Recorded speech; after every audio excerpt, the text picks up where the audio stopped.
Buka pintunya sayang, aku nggak mau putus. Aku udah di depan. Oke.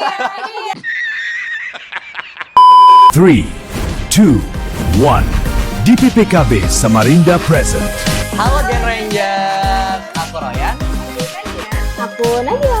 Selamat datang di podcast Coklat Manis. Keluarga hebat, Bangun keluarga harmoni.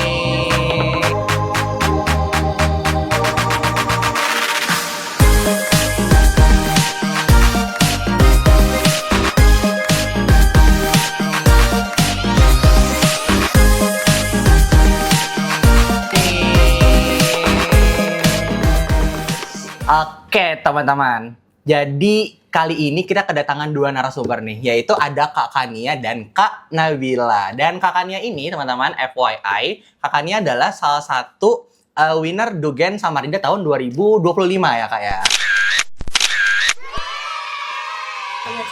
Dan Kak Nabila ini juga salah satu pengurus di Forum Genre Kota Samarinda tahun 2021.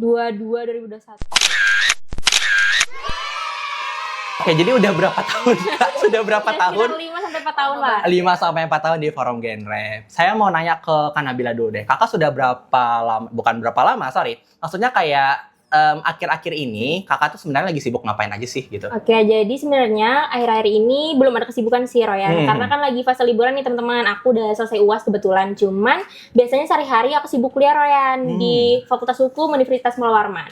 Universitas Mula Warman, Fakultas Hukum. Kalau Kak Hania? Oke, kalau aku sendiri sedang sibuk-sibuknya nih.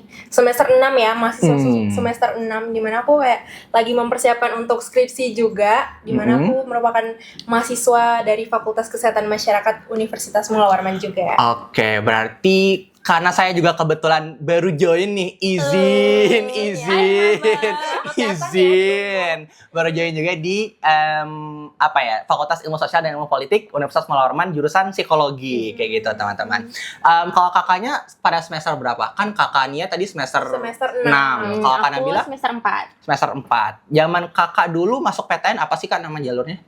Nama jalurnya udah SNBP sih waktu itu. Udah SNBP.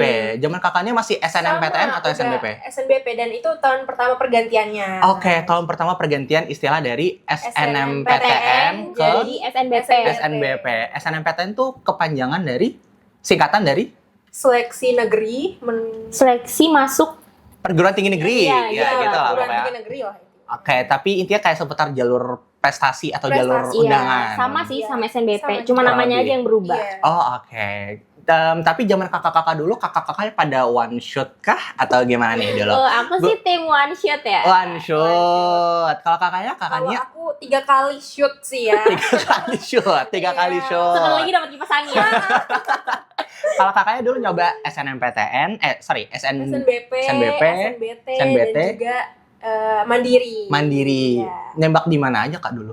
Dulu aku nembak di Unhas kebetulan. Oh, Unhas. Jurusan? Jurusan kedokteran. Oh, kedokteran. Jadi dari SNBP, SNBT, sampai Mandiri. Mandiri jadinya Kesmas. Karena Oke. udah merasa kayak berarti bukan jalannya di kedokteran lagi. Oke, Ya, udah berarti kayak- memang bukan jalannya gitu ya. Karena memang kedokteran di perguruan tinggi negeri manapun memang cukup ketat ya Kak Ketat ya. sekali. Kakak, ini nih, biasanya ada pertanyaan-pertanyaan template di TikTok.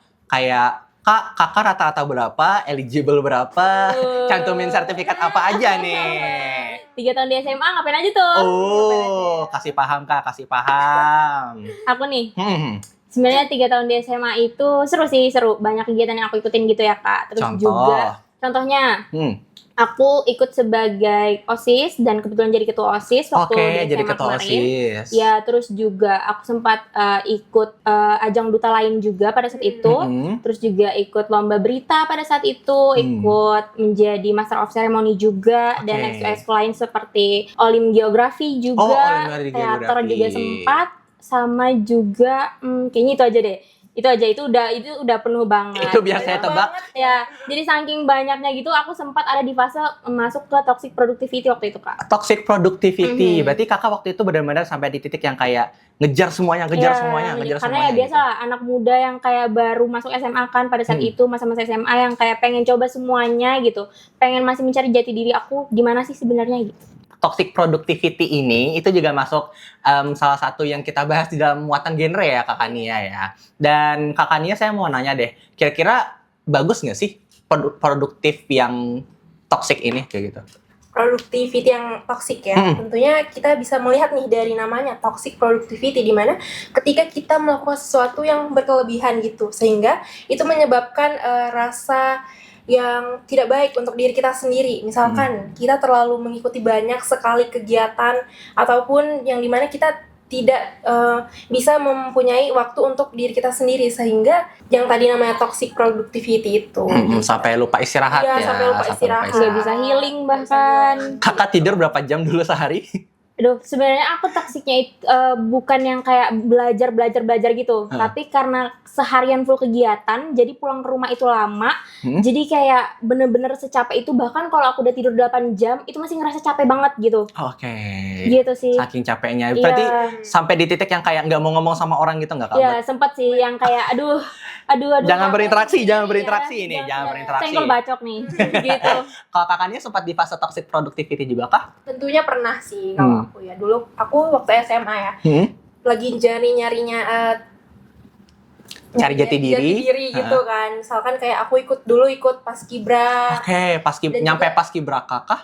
Atau Cuman ikut paskibra yang SMA aja Oh, gitu oke. kan. Dimana itu kayak menguras energi juga sih. Kemudian benar, aku juga benar. ikut aktif di lomba-lomba MC, kemudian juga ikut Olimpiade Olimpiade. Fisika. Oh, oke. OSN Kak berarti? Iya, OSN juga aku pernah ikut. Cuman fisika. sampai kabupaten aja. Oke, tapi sampai kabupaten itu udah hitungannya keren ya Kak Nabila ya. Apalagi kalau paskib itu dan apa ya, tipikal latihan paskib itu kan harus prepare-nya lama banget. Kayak push up deh, turun gitu. Salah dikit turun deh Pendidikan gitu. militer gitu ya. Jadi pendidikan militer. semi militer memang. Dan biasanya kalau saya lihat-lihat itu anak-anak yang terjun di dunia paskib, entah masuknya kalau nggak jadi polisi, tentara atau Abdi ngitar negara. abdi Benar, negara, iya. seputar kedinasan kayak gitulah pokoknya. Nah, kan tadi kita udah lihat ya teman-teman ya, kalau misalnya dari Kak Nabila dan Kak Kania selama SMA itu dipenuhi dengan berbagai macam pengalaman kayak gitu. Tapi ada nggak sih Kak dari berbagai pengalaman itu benang merah yang Kakak tarik kira-kira nanti aku mau jadi apa sih gitu dari semua pengalaman aku gitu. Coba dari Kak Nabila dulu deh. Jadi sebenarnya ini masuknya ke perencanaan kehidupan gitu. Perencanaan ya. kehidupan, benar. Nah, jadi sebenarnya karena tadi udah sempat di-spill ya sama Royan, aku udah lama di forum genre ini teman-teman. Nah, jadi sebenarnya dari SMP itu aku kan sudah tergabung dalam Pick Air. Dari situ juga aku sudah belajar bagaimana sih merencanakan hidupku saat nanti SMA. Terus juga pada saat SMA aku belajar bagaimana nanti aku merencanakan hidupku saat aku kuliah gitu. Oke. Sekarang pada saat aku kuliah teman-teman, aku merencanakan gimana sih nanti kehidupan aku saat aku berkeluarga dan menikah seperti itu. Jadi benang merahnya sebenarnya bisa kita ketemukan pada saat kita mulai memplanning apa yang mau kita mulai dulu sebenarnya. Dari banyak hal sih, pasti nanti ujung-ujungnya balik bagaimana kita mengenal diri kita sendiri dulu sebenarnya. Oke. Pasti ujung-ujungnya baliknya ke situ. Cari minat bakat dulu ya Kak Betul. ya. Berarti supaya dari semua kegiatan yang kita ikutin nggak kita semua ambil nih, karena ya kita bukan robot nih, Iya. bukan robot, nggak bisa nih semua kita ambil skillnya kayak gitu. Kalau dari Kakak Nia, Kakak kira-kira dari semua pengalaman Kakak nih, kira-kira benang merahnya tuh apa sampai Kakak pada akhirnya milih jurusan-jurusan kesehatan gitu? Oke, tentunya di forum genre ini aku mempelajari banyak sekali. Salah satunya adalah merencanakan kehidupan tadi yang seperti dikatakan Nabila, di mana semenjak aku terjoin atau tergabung di forum genre ini, aku bisa merencanakan lebih dalam lagi setelah lulus kuliah ini aku mau kemana, kerjanya kemana. Kemudian juga di genre ini ada yang namanya 5 transisi kehidupan. Oke, 5 Ya, transisi 5 kehidupan. transisi kehidupan. Apa aja tuh Kak 5 transisi kehidupan? Oke, aku izin sebutkan ya. Yang pertama itu adalah kita menerapkan pola hidup yang bersih dan sehat. Oke. Kemudian yang kedua adalah melanjutkan pendidikan. Kemudian ketiga itu kita merencanakan kerjaan kita mau kemana gitu. Kemudian ada perencanaan kehidupan berkeluarga, dan yang kelima adalah menjadi anggota masyarakat seperti Oke, itu. dan itu semua tercantum dalam muatan-muatan genre ya Kak Iya, ya? benar sekali. Seingat saya tuh ada semacam modul gitu ya Kak ya? Kira-kira apa aja sih Kak modul-modul yang ada di genre? Oke, modul yang ada di genre itu ada banyak ya. Salah satunya adalah modul tentang kita, yang dimana terdiri dari 3 segmentasi. Ada modul berani, itu untuk usia 10 sampai 15 tahun. Beraksi ada 15 ya, 15 sampai 19 tahun, dan ada modul berkolaborasi 19 sampai 24. 19 sampai 24 tahun. Jadi memang kita di genre Samarinda ini nggak cuman tentang apa ya teman-teman ya, nggak cuman tentang kesehatan reproduksi aja nih yang dibahas, tapi juga ada membahas tentang gimana sih cara kita untuk merencanakan kehidupan kita ke depannya kayak gitu. Tapi kan kakak-kakak waktu SMA nih lumayan sibuk ya hitungannya, apalagi pasti Kanabila nih kayaknya nih bakal banyak banget nih dispen-dispennya nih gitu. Di sela-sela kesibukan kakak sempat falling in love nggak? Ya, jadi juga sebenarnya masa-masa SMA itu bahagia sih buat aku, karena di situ adalah butterfly eranya aku gitu. Jadi kayak bener-bener masa SMA yang kayak diharapin sama orang-orang gitu, yang kayak ada di Wattpad gitu. Itu sih yang aku rasain. Gitu. Berarti ada adegan tabrakan sama ketua OSIS kayak gitu-gitu ya kak ya? Karena aku ketua OSISnya jadi sama yang lain gitu. Berarti kakak yang menabrak nih. Kakak yang nabrak nih. gitu. Kakak yang nabrak nih. Too much. Kalau kakak Nia, gimana nih? Sama di sela-sela kehidupan kakak di SMA nih kan Ada lumayan sibuk nih. eranya kan? Iya, ada butterfly Aku eranya bukan nggak? di SMA ya, tapi di SMP. Jadi ditemukan Sebenarnya kayak lebih cepat ya ketemunya ya, teman-teman ya. sebenarnya dia teman gereja aku juga sih, jadi udah kenal dari kecil, dan akhirnya ya Begitulah pokoknya. sampai Tapi, sekarang. Sampai sekarang. Tapi dengan apa ya? Sosok yang kakak-kakak temukan waktu kuliah, waktu SMP dan SMA dulu, itu bikin ngerasa kakak grow bareng nggak sih gitu? Dari siapa nih? Dari Siapa bebas? Coba dari Kak Nabila dulu deh. Iya, jadi karena dia hadirnya pada saat masa pubertas gitu ya, pada saat masa kita juga bertumbuh bersama, tentunya juga saling membantu bagaimana kita bisa berkembang bersama untuk menjadi lebih baik gitu. Jadi sama-sama grow gitu, sampai pada akhirnya kita juga berjuang untuk masuk PTN yang kita impikan bersama juga sebenarnya gitu. Jadi dia masuk ke jurusan yang dia inginkan, dan kita kebetulan juga di universitas yang sama pada akhirnya. Di kampus yang sama. Iya, karena hasil dari grow bareng itu tadi. Kalau kakak Nia, kira-kira gimana tuh kak? Tentunya, iya aku juga punya plan ya di dalam sebuah hubungan antara aku dan pasangan aku. Tentunya kita punya plan, yaitu tujuannya tidak untuk main-main, tapi untuk ke jenjang yang lebih serius. Jadi kita juga sama sih, menentukan plan kuliah juga sama. Kita mau kemana? Kalau dia ke Polnes, aku ke Unmul gitu. Dan segitu juga sebaliknya. Iya, Berarti ada adegan-adegan studi date bareng di perpustakaan kayak gitu ya. Biasa lah itu, ke kantin gitu ya. Bioskop date. Tadi date di kop kan, sering banget. Kop kan. Atau ada adegan-adegan Gramedia date gitu. Pernah juga berarti ya. Tapi memang perasaan cinta itu memang perasaan yang wajar banget ya. Apalagi di masa-masa remaja. Dari umur berapa tadi kak remajanya? Dari umur usia 10 sampai 24 tahun dan belum menikah. Dan asalkan kita menyikapi cinta ini gitu, asik. Dengan dengan tetap nggak aneh-aneh gitu, karena memang cinta itu kan memang hakikat manusia gitu, asik, hakikat manusia banget nih. Tapi kan selama kakak SMA dulu juga pasti berteman ya, nggak mungkin nggak berteman dong, gitu kan, nggak mungkin nggak berteman dong. Ada nggak sih kayak sekiranya teman-teman kakak gitu, atau di lingkungan sekitar kakak deh gitu, kira-kira ada yang pernah menghadapi semacam toxic relationship gitu mungkin? Dari kakak Nia deh mungkin. Dari lingkungan aku ya mungkin. Iya. Dari lingkungan aku, tentunya pernah aku mendapatkan kasus teman aku sendiri, di mana teman aku sendiri dia ini diperhadapkan dengan toxic relationship, yang dimana dia itu selalu dikekang nih sama pacarnya, atau istilahnya zaman sekarang posesif. Dimana itu kayak yang seharusnya teman aku nih bisa berkembang lebih jauh, bisa mengeksplor banyak sekali hal-hal yang positif, tetapi karena dikekang jadinya dia terbatas gitu loh. Buka pintunya sayang, aku nggak mau putus. Aku udah di depan. Benar-benar sampai di tahap obses itu gitu ya. Aduh, why you so obsessed with me? Kalau Kak Nabila ada nggak sih kasus-kasus kayak gitu?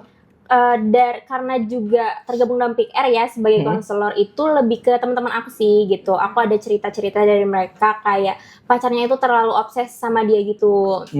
Nah itu pun juga sebenarnya ada juga yang sebaliknya, yang teman aku bahkan yang posesif banget ke pacarnya gitu. Dan aku juga ngasih tahu kayak kamu toksik loh kayak gitu. Dan ternyata juga setelah hasil konseling sama aku gitu, itu tuh ada pengaruhnya juga Royan, kayak dari keluarga kayak gitu. Oke. Emangnya kalau menurut kakak-kakak apa sih tips menjalin hubungan yang sehat gitu? Dari Kak Nabila mungkin? Oke, sebenarnya itu menjalin hubungan yang sehat.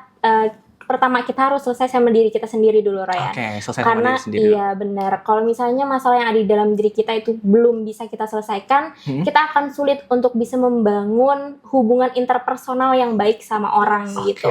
Kalau misalnya nih, pertama kita harus sadari dulu diri kita, kan itu dari tadi mengenal diri sendiri dulu. Kita harus sadari masalah di diri kita ini apa. Apakah kita juga punya masalah internal, misalnya kita punya masalah dengan keluarga kita, atau misalnya kamu menyadari kamu adalah seorang yang fatherless, kamu seseorang yang kehilangan sosok ayah. Seperti itu, kamu harus pelajari itu sebelum kamu menjalin hubungan dengan seseorang, agar nanti ketika kamu menemukan seorang pria, kamu tidak bergantung padanya, sehingga itu menyakiti dirimu sendiri gitu. Supaya masalah tidak merembet kemana-mana. Iya, makanya harus kenal sama diri sendiri dulu. Kenal sama diri sendiri dulu. Kalau Kak Kania kira-kira apa sih tips mencari hubungan yang sehat gitu Kak? Oke. Tadi mungkin udah diwakilkan ya sama Nabila bahwa kita harus mengenal nih diri kita sendiri. Kita harus memvalidasi diri kita sendiri, dan kita kenali juga bahwa kita ini tergolong dari keluarga yang apa. Misalkan kita mungkin kurang kasih sayang, dan banyak sekali ya teman-teman yang aku lihat dia ketika kurang kasih sayang dari keluarganya, dia malah mencari itu di orang lain gitu. Jadi penting juga untuk kita mengenal batasan diri kita gimana gitu. Oke, berarti memang harus menyelesaikan apa yang ada di dalam diri kita sendiri gitu ya. Dan apa yang ada dalam diri kita sendiri itu juga terbentuk oleh proses-proses yang sangat panjang gitu ya. Dari pola asuh keluarga tentunya, dan juga lingkungan sekitar. Emangnya fungsi keluarga itu apa aja sih Kak? Gitu. Ada lagunya tau Kak? Ada lagunya? Ada. Mau nyanyi bareng? Boleh. Satu, dua, tiga.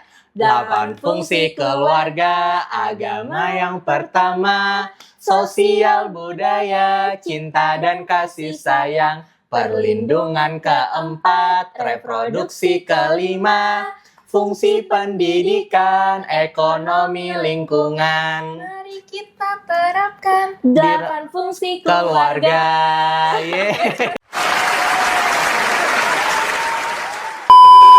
Ya tuh diingat ya teman-teman. Diingat ya teman-teman ya, 8 fungsi keluarga. Oke teman-teman, sekian dari kami. Aku Royan. Aku kan ya. Aku Nabila. Sampai jumpa di podcast berikutnya. See you.